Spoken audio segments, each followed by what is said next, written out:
实饲养雪貂最早可以追溯到2500年前，人类开始驯养雪貂，协助打猎哦。那雪貂有什么样的特性和哪些品种呢？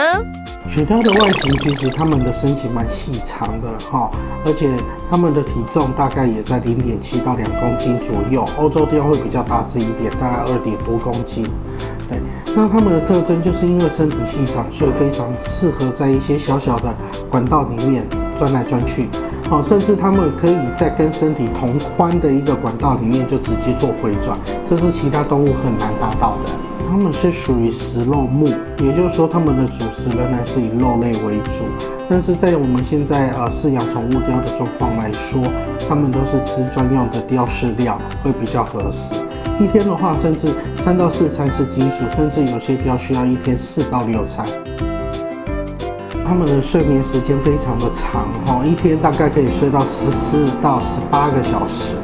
那它们活动的时间通常是早上跟傍晚的时候。有些貂在人类陪伴的状况下面长大，它们比较不咬人，但是有些貂仍然会因为好奇还是会咬人。貂有美洲貂、欧洲貂以及安哥拉，主要这3种。然后在依毛色来讲，有不同的颜色，像是有蒙眼貂啊、手炮貂啊、熊猫貂等等。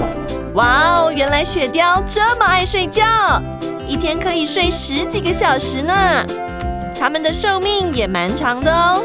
一般野生的雪貂寿命大约是5到8岁，驯养的雪貂则可能活到10几岁。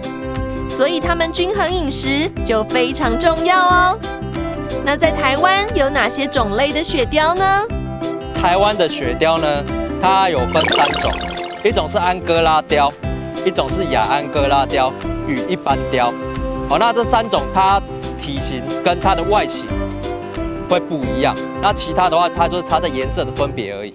它颜色很多种，有像香槟色，也有全黑的，颜色每只分辨都不一样。那像这一只的话，它就是安哥拉貂。你看它的毛很长，长到地上。弟弟这只它就是一般貂，它毛比较短。好，那你看放在地上做个比较。好，这就是亚安哥拉貂。那安哥拉它还有个特点，安哥拉貂的话，你看它的鼻头有毛。亚安哥拉貂它鼻子是没有毛的，它的牙齿很利。那因为他们在欧洲，他们是专门在狩猎的，所以它的牙齿特别利。他们有一个犬齿，这个犬齿是直接让动物致命的哦。外表优雅温柔的雪貂，却有着致命的武器。你们仔细看，是不是看到雪貂的牙齿上下各有一对尖尖的犬齿呢？这对犬齿就是雪貂攻击猎物的武器哦。雪貂细细长长的身体，加上软绵绵的毛，让人忍不住想要去拥抱它。不过雪貂身上都会散发出特殊的体味，这些体味有什么不同的作用吗？貂身上的体味其实分为几种有2种主要的。第一个是它们的皮肤会分泌皮脂腺，那这个会带有淡淡的麝香味。那另外一种味道的来源是来自于它们的肛门腺，通常是貂受到威胁、受到恐惧的时候，它们会瞬间排放出非常恶心的味道，用来把敌人吓跑。如果是以皮脂腺这一块来说，它们发情的时候味道会比较重，那这个就会建议说，第一个我们可以常常比较频繁的帮它做洗澡的动作，把这些味道去掉，或者是帮他们做结扎手术，去减少发情的味道。那肛门腺这一个部分的话，基本上就要看貂的情绪有些貂真的太容易受到惊吓，它就一直在排放肛门腺，然后把家里臭的。那这种的我们可能就要借由医疗行为把肛门腺做去除，才可以减少它的味道了。各位小朋友，我们身上不是一直都臭臭的哦。当我们散发出臭臭的体味时，其实是为了吓跑敌人，还有在发情期要吸引异性时才会散发出体味的。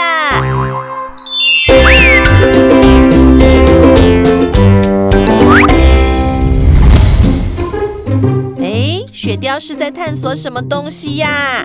是在玩游戏吗？跟主人一起跳舞，好开心哦！不过饲养雪貂时，什么样的环境才是适合它们的呢？平常又需要注意哪些地方呢？一般目前雕也在家里来说，这样的环境都还蛮适合的。当然，我们也需要帮它布置一个它能够睡觉的一个窝。好，那在家里来讲，他们有的时候会跑到一些像是沙发下面啊、床铺下面、柜子后面，所以这些位置我们也都需要常常的去做清理，免得他们钻进去爬出来，全身都是脏脏的。以台湾目前的气候来说，还蛮适合貂生活的但是有的时候的确夏天太热了，那我们可能要帮它准备保特瓶结冰水去协助他们降温，甚至直接要开冷气给他们吹。冬天有的时候寒流来也太冷了，这时候我们就需要开保温灯或者是暖炉，把房间的温度一起拉上来，它才会比较舒服。原来雪貂也会怕太热或太冷啊！那什么样的温度才是雪貂最喜欢的呢？它们的话大概室内温度在18到25度，湿度大概40到60%，这中间是最适合它们的生长环境。雪貂的话你如果室内温度在18度以下的话，记得要给它一些保暖衣物。好，那如果超过28度，它们就会开始很紧张、很不安。那甚至超过30度的时候呢，它们可能就会虚脱，所以家里的温度要控制好，大概控制在18到25度是它们最适合的。原来饲养雪貂需要注意许多小细节呢，千万不要让它们热到中暑或是冷到发抖哦。那我们在家饲养雪貂时，适合放养让雪貂在家里跑来跑去，还是适合关在笼子里饲养呢？因为貂的好奇心非常的强，也因为它们睡觉时间也非常的长，所以会建议的是说，我们平常家里如果没有人在，我们的貂可能还是要关起来，以免它在家里到处乱钻、到处乱咬，咬到电线，可能也会有触电的危险。所以我们呢，就是平常没有人在家的时候就把它关笼子，但是当我们回家，就可以把它放出来，在人的一个看得到的状况下面，让它出来跑跑运动。让雪貂自由活蹦乱跳放养的方式，与关笼饲养的雪貂会有什么差异性吗？关笼跟放养跟主人他的工作习惯跟生活环境有关系。如果主人长时间不在家，我建议用关笼的；如果主人长时间在家呢，那就可以放养。那我的话都是用半放养的。我早上做生意，中午过后就回到家。我中午过后，我就会找大概2到3小时之间放出来，让它跑跑跳跳。那这3种饲养方式会影响貂的个性。关笼的话，它比较会让我们抱着，乖乖的抱着，比较稳定。那如果放养的话呢，它们会比较活泼跟好动。好，那如果半放养的话，它们就是在这2种教法，它们个性会这2种教法的中间。又会让人家抱，也会有点好动这样子。耶耶耶！最期待的时刻又来了，我最喜欢主人带我出去玩耍，可以到处跑来跑去，还可以认识新朋友。饲养雪貂需要像饲养狗狗一样，经常带出去活动吗？那雪貂外出又要注意些什么呢？那我们如果带貂来公园的话呢？因为雪貂它非常怕蚊子，所以我们带貂出来的时候一定要注意，一定要先让它吃清虱虫的药。好，这每个月一定要给它吃1次。那它们很爱玩，很好动，也很活泼。狗狗不要乱吃东西，习惯给它习惯就知道了。过来，不敢动。对，他们都傻傻的。因为都没有在外面玩。对。只有我们那只啊，那只有经验。对，野外求生。BB。我怕他们乱吃东西啊！你看公的2都会跑去找你。可他们都结扎了。对，还是会啊。真的吗？闻到的味道就会。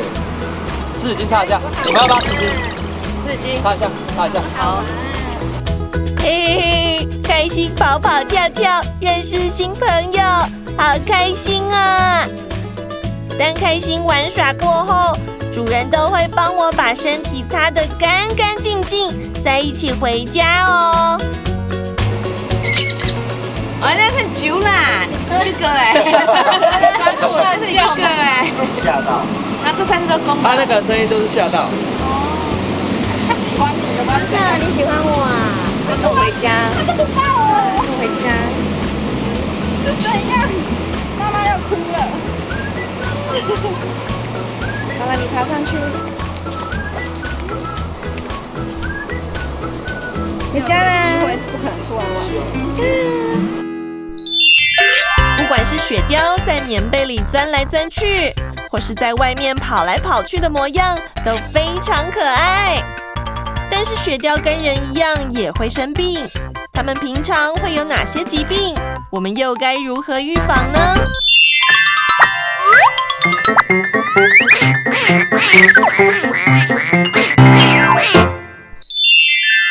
所有的动物都会生病，那它们有可能感染人类的流行性感冒。那比较年长的貂呢，到后来有可能也会长肿瘤或者癌症。人类的话，如果感冒，就尽量不要去接触雪貂。如果真的要接触到雪貂的话，记得一定要戴口罩，因为这是人跟雪貂会互相传染的。假如雪貂它感冒的话，它会打喷嚏，会连续的一直打，会哈啾哈啾哈啾，会连续的，然后甚至会流鼻水。那这时候它就有可能感冒了。那感冒的话，你也不用担心，因为它跟人一样，大概1个礼拜之后就会痊愈。像我们的去检查的话，一定都有量体重，好，检查耳朵，检查牙齿。那耳朵很重要，如果耳朵如果有长一些粘稠物啊、分泌物跟一些黄色的一些那个分泌的那种东西，你就要注意了，有可能有耳疥虫。那这时候你就要去买耳疥虫专用的耳剂，拿来帮它点耳朵。哇哦，每只雪貂都有着不同的样貌，连眼睛的颜色都不一样呢。不过，我们平常要如何观察雪貂的健康状况呢？要看它健康的程度来说，我们还是要观察它的精神、食欲还有活动力，而且每天陪它玩的时候都要看它跑步的状况啊，这玩乐的状况是不是跟平常一样。当你发现说它最近懒懒散散的，然后脸脏脏的，流眼泪、流鼻水，亦或是说它玩起来好像玩不动，一下子就需要休息，像这样的状况，可能它就有生病的问题咯。那貂平常来说，半年到1年也都需要到动物医院检查一下，看它有没有什么状况，而且它们是需要打预防针的，所以每1年都需要打预防针。健康检查时，我们首先要观察雪貂身上是否有明显的疾病症状。另外，医生还会摸摸身体，听听体内心跳是否正常哦。来量体重哦，威利是662克。好，他之前是有稍微感冒有咳嗽的状况，那目前已经治疗1个多礼拜了。那今天的检查都还不错但是因为它是老貂已经有一些年纪了，所以相对上在尾巴的部分，因为毛囊退缩的关系，它已经比较长不出来了。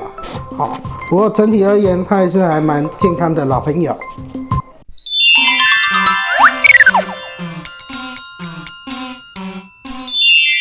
雪貂柔软的毛发以及长长的身体，可以让我们从外观上分辨雪貂不同的品种。不过，你们知道要如何分辨性别吗？公的体型比较大只，母的体型比较小只。公的话大概可以到2公斤，母的话大概顶多1公斤多。那公的它有一些特征，像公的它一定是比较长、比较宽；母的它一定比较很小只、很细长。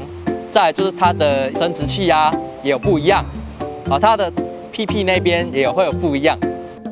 你看哦，公的话有2颗睾丸，2颗睾丸，然后它的生殖器在中间，在大概腹部这里，这边它有一个生殖器。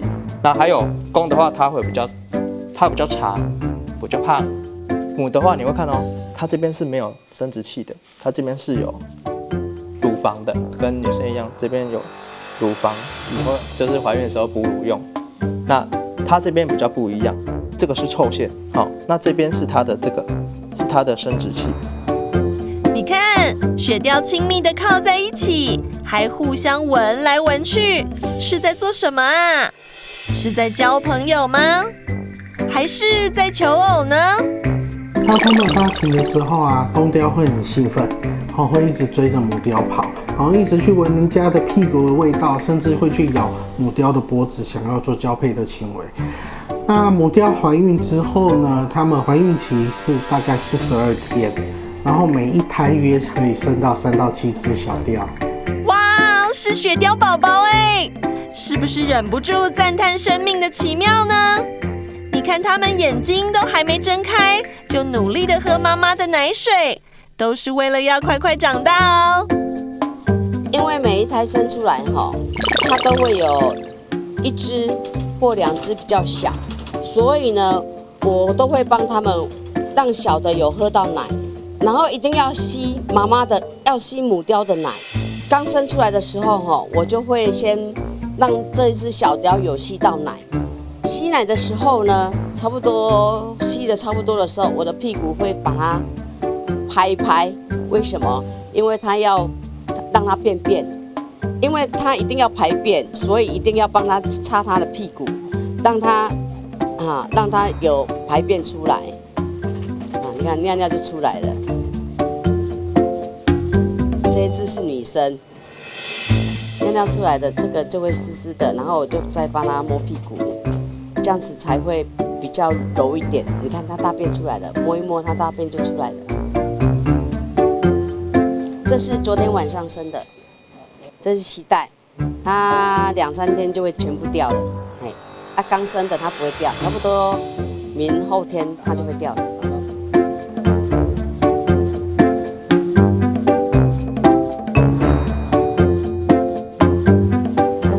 在大便的时候，它就会叫，妈妈就会紧张，就又把它咬进去，所以它周边都会有一些大便，所以每天这个布都要换。看到雪貂妈妈身体都很虚弱，还要继续喂奶给宝宝们喝，雪貂妈妈真的好伟大。细软稀疏的毛发，微微透出粉嫩的皮肤，雪貂宝宝熟睡的模样，仿佛天使一样。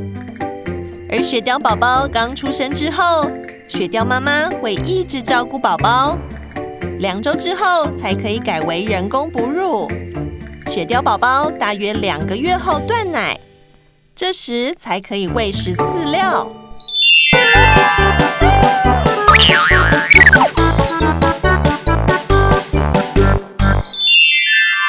活泼好动的雪貂身上常常会有一些体味，所以我们需要常常帮雪貂洗澡吗？还是要看它们身上的味道，以及每一只貂的喜欢干净的程度不定啊。有的时候频繁一点，甚至1个礼拜可以洗1次。那如果说觉得它味道也还好，它自己整理毛发也把自己整理得干干净净的，甚至1个月1次都可以。大家想不到吧？你们现在一定知道我们很爱玩，不过你们可能不知道我还会游泳哦。其实我们非常喜欢玩水，最喜欢在大热天时游泳消暑一下喽。其实养貂它来对我们来讲的话，我们会互相陪伴。那比如说我们心情不好的时候，或者是说我们快乐的时候，他们其实也都知道。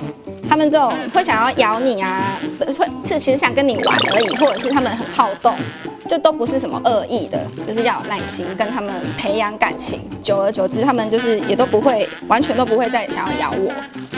对，就是所以养貂一定要是有耐心。